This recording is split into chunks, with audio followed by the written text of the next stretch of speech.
இன்றே டவுன்லோட் செய்து உங்கள் ஃபேவரட் ஷோக்களை என்ஜாய் பண்ணுங்க. மித்ரா இதெல்லாம் பார்த்தா அவரோட மனசு என்ன பாடுபடும்? லக்ஷ்மி, லக்ஷ்மி, அத்தை, மித்ரா எங்க? இன்னும் எழுந்துக்கல அத்தை. என்னது, இன்னும் எழுந்துக்கலையா? இந்த தலைவலி எல்லாம் மறக்கணுங்கிறதுக்காக மித்ரா தூக்க மாத்திரை போட்டிருக்கான்.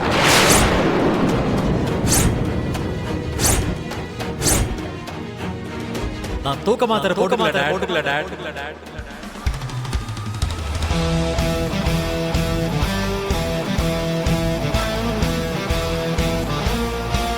நைட் லக்ஷ்மி எனக்கு ஹெட் மசாஜ் பண்ணா டாட். உடனே தூக்கம் வந்துருச்சு.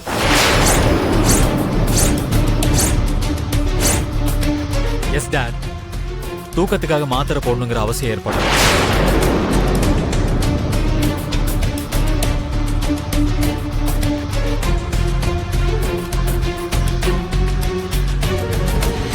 என்ன எல்லாரும் எதையோ இழந்துட்டு நிக்கிற மாதிரி இருக்கீங்க?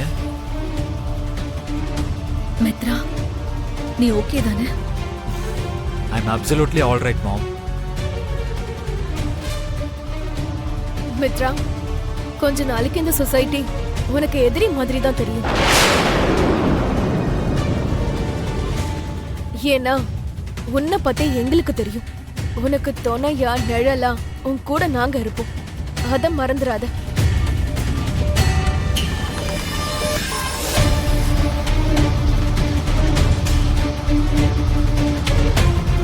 பை த வே, இன்னைக்கு நீ ஆபீஸ் வர வேண்டாம். ஏன்? மொத்த மீடியாவும் உன்னை எதிர்பார்த்து காத்துட்டு இருக்கு. புது நியூஸ்க்காக கேமரா வச்சு வெயிட் பண்ணிட்டு இருக்காங்க. இந்த டைம்ல நீ வராம இருக்கிறது தான் நல்லதுன்னு எனக்கு தோணுது மித்ரா. ஆபீஸ்க்கு போகும்போது மனுஷாக்கு மேட்சிங் இயரிங்ஸ் தேவையா? எங்க ஜெனரேஷன்ல நாங்க அப்படிதான் யோசிப்போம் சித்தி. சரி, கேட்டதை கொண்டு வந்து கொடுத்தா ஒரு வேலை முடிஞ்சிடும்ல. இதுக்கு நடுவுல நான் எதுக்கு? அவ கேட்டது உங்க ரூம்ல தான் இருக்கு சித்தி. சரி வா. ஜனங்களை பார்த்து மீடியா பார்த்து நான் ஏன் பயப்படணும்? அப்ப வெளியில போகாம உள்ளே இருந்தா நம்ம பயந்த மாதிரி தானே அர்த்தம். நான் பயத்தினால போகாம இல்ல லக்ஷ்மி. ஒரு பேட் ஃபேஸ் பண்ணக்கூடாதுன்னு நினைக்கிறேன். அது உங்களுக்கு தெரியும், ஜனங்களுக்கு தெரியாதுல்ல. என்ன சொல்ற? தப்பு பண்ணதுனாலதான் மித்ரா நந்தன் வீட்டுக்குள்ளேயே மறைஞ்சிருக்காருன்னு சொல்லுவாங்க. அது உண்மைதானே? தப்பே செய்யாதப்போ நம்ம எதுக்காக ஒளிஞ்சுகிட்டு இருக்கணும்? உங்களுக்கு புரியுற மாதிரி சொல்லணும்னா, மழையே வராம நம்ம கொடைய புடிச்சிட்டு சுத்துற மாதிரி இருக்கும். நம்ம வெளியவே போகாம இருந்துட்டா ஜனங்க நினைக்கிற விஷயத்த உண்மையாக்கின மாதிரி ஆயிடும். நம்ம முகத்தை நம்ம வெளியில காட்ட மறுத்தோம்னா குற்ற உணர்ச்சியோட உள்ள அடங்கி இருக்க மாதிரி ஆயிடும். இந்த மாதிரி நேரத்துல சேஃபா ஒளிஞ்சுக்கிறத பத்தி இல்ல, பிரச்சனைய ஃபேஸ் பண்றத பத்தி யோசிக்கணும். நீ சொல்றது கரெக்ட் தான் லக்ஷ்மி. ஆனா நான் ஒரு கோவக்காரன். அந்த மீடியாக்காரங்க அடிக்கடி கேட்ட கேள்வியை கேட்டு நான் ஏதோ ஒரு குற்றவாளி மாதிரி பேசினா கை ஓங்கணும் போல இருக்கு லக்ஷ்மி. நம்ம பதில் சொல்லணும்னு நினைக்கும் போதுதான் சில நேரத்துல கோவம் வரும்.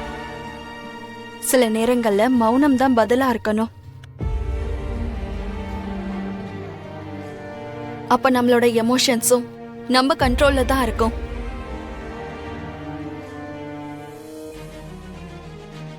பாத்தியா ஹன்சிகா, லக்ஷ்மி மித்ராவை எப்படி பிரெயின் வாஷ் பண்றா? ஆமா சித்தி, அவளுக்கு எதுக்கு இந்த தேவையில்லாத விஷயம்லாம்? நீ சொன்னது உண்மைதான் லக்ஷ்மி. மௌனமா இருந்தா பாதி பிரச்சனைகள் தீர்ந்த மாதிரிதான். லக்ஷ்மி மித்ரானவ பயங்கரமா மோட்டிவேட் பண்றா. நீ பயப்படாத, கவலையோட உட்காராதன்னு என்னென்னமோ பேசிட்டு இருக்கா.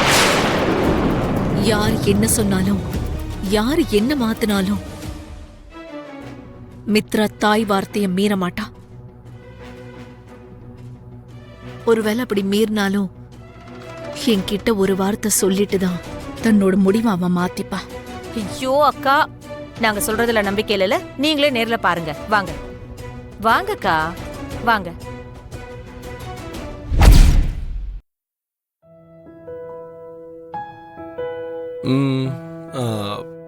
பாட்டி, என்னடா? நைட்டு அண்ணன் தலைக்கு மசாஜ் பண்ணாங்களா?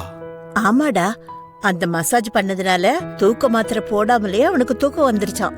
பாரா, அண்ணனுக்கு லக்ஷ்மி அண்ணி நல்ல கம்பெனி கொடுக்கறாங்க.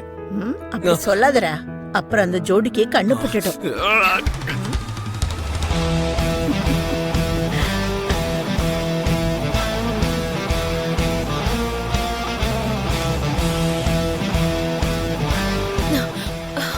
மித்ரா, நீங்க கிளம்பிட்ட?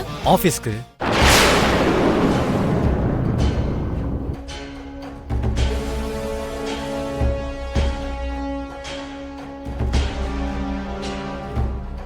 நான் சொல்லும்போது கேட்கல. இப்ப நீங்களே பாருங்க. ஆனா மித்ரா, ஜனங்களை பத்தி நீ யோசிக்கவே இல்லையா? ஜனங்களுக்கும் மீடியாக்கும் நீங்க பயப்படுறீங்களா? ஒரு தடவை ஜனங்களை பார்த்து பயப்பட ஆரம்பிச்சா வாழ்க்கை முழுக்க பயந்துகிட்டே தான் வாழ வேண்டியிருக்கும்.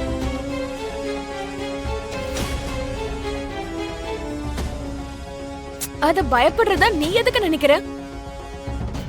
நம்ம முன்ஜாக்கிரதையோட இருக்கோம்னு நினைச்சுக்கலாம் இல்லையா? அப்ப வெளியில போகாம உள்ளே இருந்தா நம்ம பயந்த மாதிரி தானே அர்த்தம். அவரோட ஒவ்வொரு அசைவும், அவரோட மனசு எல்லாமே எனக்கு நல்லா தெரியும். அவர் தப்பு பண்ற ஆளே கிடையாது.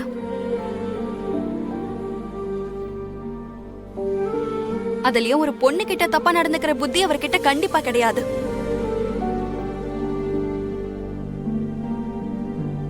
டிஆர்பிக்காக வாய்க்கு வந்த கேள்வி எல்லாம் கேட்டுட்டு இருக்கீங்களே, ஆனா நீங்க கேக்குற கேள்விகள் ஒரு நிரபராதியோட மனசை எந்த அளவுக்கு கஷ்டப்படுத்தும்னு யோசிச்சிருக்கீங்களா?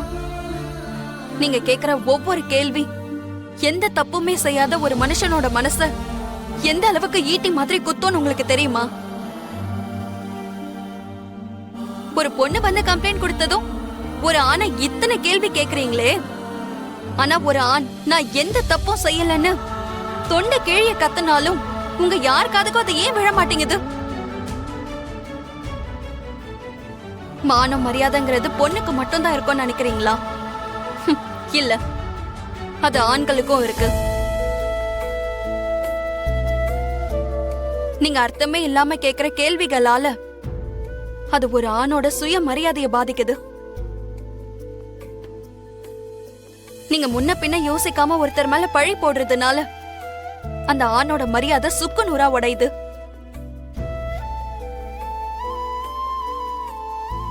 எனக்கு தெரியும், நீங்க எல்லாரும் உங்களோட வேலையை தான் பாக்குறீங்க. பாருங்க, நான் வேண்டான்னு சொல்லல. ஆனா உங்க டிவி திரைகள்ல உண்மையை காட்ட முயற்சி பண்ணுங்க.